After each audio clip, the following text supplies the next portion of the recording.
Welcome to my channel thought of second income. ఈరోజు మన topic ఏంటంటే how to invest 4,50,000 to make 110 CR. So ఈరోజు మన టాపిక్లో భాగంగా స్టాక్ మార్కెట్లోని NSE 500 కంపెనీస్లోని ఇన్వెస్ట్మెంట్ చేస్తూ మీరు మీ తాలూకా 4,50,000ని ఏ విధంగా 10 CR చేయొచ్చు అన్న కాన్సెప్ట్ మీద మాట్లాడడం జరుగుతుంది. ఈ టాపిక్ స్టార్ట్ చేసే ముందు ఒకటి చిన్న డిస్క్లైమర్ అండి. నేనేమి SEBI రిజిస్టర్డ్ అనలిస్ట్ నేమి కాదు. సో నేను నేర్చుకున్నది ముఖేష్ చంద్ర కౌశిక్ గారు. ఆయన SEBI registered analyst and author కూడా. ఆయన దగ్గర నుంచి నేర్చుకున్నదాన్ని మన తెలుగు వాళ్ళకి మనం నేర్చుకున్నదాన్ని నేను యాక్చువల్లీ నేర్చుకునేది నేను ఇంప్లిమెంట్ చేస్తున్నదాన్ని యూట్యూబ్లో నేను డాక్యుమెంట్ చేస్తున్నాను. ఈ డాక్యుమెంటేషన్ మీకు నచ్చినట్టయితే మీరు ఫాలో అవ్వచ్చు. సో బ్యాక్ టు వీడియో ఏంటంటే, సో NSEలోని 500 కంపెనీస్ని మనం మానిటర్ చేయడం అనేది చాలా పెద్ద టాస్క్. సో 500 కంపెనీస్ని మానిటర్ చేస్తూ దాంట్లోని కరెక్ట్గా ఏ స్టాక్ అయితే మీదకి మీరు కొన్న తర్వాత మీదకి వెళ్ళగలదు అన్నదానికి సమ్ లాజిక్ ఉండాలి. ఆ కంపెనీ తాలూకా పెర్ఫార్మెన్సెస్ అవన్నీ చూసుకోవాలి. సో అవన్నీ అంత ఫీజిబుల్ కాదు. సో ఈ 500ని మానిటర్ చేయడానికి ఏదైనా సరే మనం ఒక టూల్ ఉపయోగించాలి. ఆ టూల్ని నేనేమి ఉపయోగిస్తున్నానంటే that is Google finance sheets. So Google finance షీట్లోని ఈ డేటా వస్తుంది, అంతే అండి, డేటా వస్తుంది. సో ఈ గూగుల్ ఫైనాన్స్ షీట్స్లోని ఏంటంటే మనకి కావాల్సిన విధంగా సో దాంట్లోని ఒక లాజిక్ వేయడం జరుగుతుంది. ఆ లాజిక్ ప్రకారంగాను ఆ గూగుల్ ఫైనాన్స్ షీట్ మనకి డేటా ఇస్తుంది. ఆ డేటాని మనం ఉపయోగించుకొని మనం ఇన్వెస్ట్మెంట్ డెసిషన్స్ తీసుకోవచ్చు అనమాట. సో ఈ గూగుల్ ఫైనాన్స్ షీట్లోనే ఉన్న డేటా ఏంటంటే అది ఒక స్టాక్ తాలూకా 5-day moving average, 20-day moving average, 50-day moving average, 100-day and 200-day moving యావరేజ్ని చెక్ చేసి అది ప్రజెంట్ కరెంట్ మార్కెట్ ప్రైస్కి వాటికి ఉన్న డిఫరెన్స్ మినిమం 2-3% డిఫరెన్స్ ఉంటే అటువంటి స్టాక్ని మాత్రం మనకు చూపిస్తుంది అనమాట. 500 స్టాక్స్లోని ఈ డేటాని అది చెక్ చేసి ఏదైతే కరెంట్ మార్కెట్ ప్రైస్కి 2-3% డిఫరెన్సెస్లోనే ఉన్నవి ఈ 5 మూవింగ్ యావరేజెస్ 2-3% డిఫరెన్స్లో ఉంటే మాత్రమే అప్పుడు ఆ స్టాక్ని పిక్ చేసి మనకు రికమెండ్ చేస్తుంది అనమాట. సో ఆ విధంగా రికమెండ్ చేసిన స్టాక్ని మనం పర్చేస్ చేయాలి.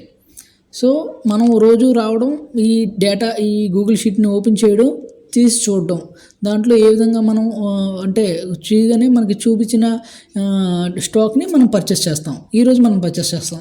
నెక్స్ట్ డే వచ్చి చూస్తే మనకు మ్యాక్సిమం మీకు అదే డేటా కనబడవచ్చు, లేదంటే ఏదో ఒక కొత్త స్టాక్ యాడ్ అవ్వచ్చు. సో ఆ విధంగా మీరు ఏంటిదంటే కొత్త స్టాక్ వచ్చిందంటే దాన్ని మీరు మళ్ళీ కొంటారనమాట. సో ఆ విధంగా మీరు ఈ గూగుల్ ఫైనాన్స్ షీట్ ద్వారా వస్తున్న డేటాని యూస్ చేసుకుని దాంట్లో ఏమైతే కంపెనీ చూపిస్తుందో ఆ కంపెనీని పర్చేస్ చేయాలి. సో ఈ పర్చేస్ చేయడంలో కూడా మనం ఒక స్ట్రాటజీ ఉపయోగిస్తున్నామండి. సో ఆ విధంగా అంటే 4,50,000 ఇన్వెస్ట్మెంట్ అని చెప్పాను కదా, ఈ 4,50,000ని ఒక్కసారి మనం ఇన్వెస్ట్ చేయం. ఈ 4,50,000ని ఏ విధంగా ఇన్వెస్ట్ చేస్తామంటే 4,50,000ని 30 పార్ట్స్లో డివైడ్ చేస్తాం. 30 పార్ట్స్లో డివైడ్ చేస్తే 15,000 రూపీస్ వస్తుంది. ఈ 15,000 రూపీస్ని ఒక స్టాక్లో ఇన్వెస్ట్ చేస్తాం అనమాట. ఈరోజు మీరు గూగుల్ ఫైనాన్స్ షీట్ ఓపెన్ చేశారు, మీరు చేయగానే మీకు అక్కడ 3 స్టాక్స్ కనబడ్డాయి. సో ఆ 3 స్టాక్స్లోని 15,000 రూపీస్ చొప్పున మీరు ఇన్వెస్ట్ చేస్తారు. సో ఈ విధంగా ఇన్వెస్ట్మెంట్ పార్ట్ మీది కంప్లీట్ అయిపోతుంది. సో నెక్స్ట్ డే వచ్చి చూస్తారు, మీకు మళ్ళీ అవే 3 స్టాకులు కనబడుతున్నాయంటే ఇగ్నోర్ చేస్తారు. ఇంకేమైనా కొత్త స్టాక్ కనబడిందంటే దాన్ని కొనుక్కుంటారనమాట. సో ఈ విధంగా గూగుల్ ఫైనాన్స్ షీట్ ద్వారా మనకి డేటా వస్తుంది, ఏ స్టాకులు కొనాలి అన్నదానికి డేటా వస్తుంది. ఆ డేటా ప్రకారం మీరు 15,000 పెట్టి 15,000 చెప్పినా మీరు దాన్ని పర్చేస్ చేయడం జరుగుతుంది. సో పర్చేస్ చేయడం వరకు కంప్లీట్ అయిపోయింది. ఇప్పుడు మనం టార్గెట్ మన తాలూకా ఒక షేర్ని కొన్న తర్వాత దానికి టార్గెట్ ఏంటి? సో ఆ టార్గెట్ ఏంటంటే మీరు 6% మీరు కొన్న ప్రైస్ నుంచి 6% కానీ వచ్చిందనుకోండి, 6%ని మీరు అంటే 15,000 కానీ మీరు ఇన్వెస్ట్ చేస్తే 6% టార్గెట్ అంటే మీకు 900 రూపీస్ ప్రాఫిట్ వస్తుంది అనమాట.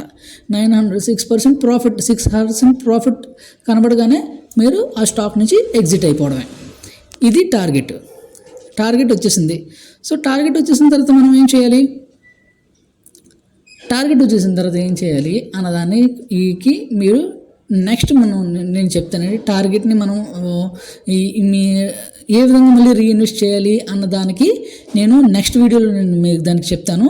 ఎందుకంటే దాన్ని నేను ప్రజెంట్ ఇంప్లిమెంట్ చేస్తున్నాను కదా, దాని తాలూకా ఒక ప్రూఫ్తో పాటు ఈ విధంగా ఈ రీఇన్వెస్ట్ చేస్తాము అన్న దాన్ని ప్రాపర్గా మీకు చూపించాలనే ఉద్దేశంతో దాని తర్వాత చెప్పడం జరుగుతుంది.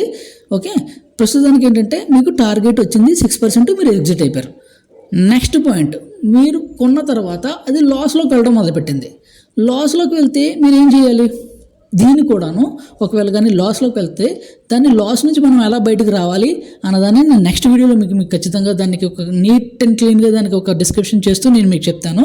ప్రస్తుతానికి ఒకటి ఈ గూగుల్ షీట్ని మీకు కూడా కావాలనుకుంటే నాకు పర్సనల్లీ మెసేజ్ చేయండి, నేను మీకు ఈ గూగుల్ ఫైనాన్స్ షీట్ని ప్రొవైడ్ చేస్తాను. Thank you for watching till end. If you like it, then subscribe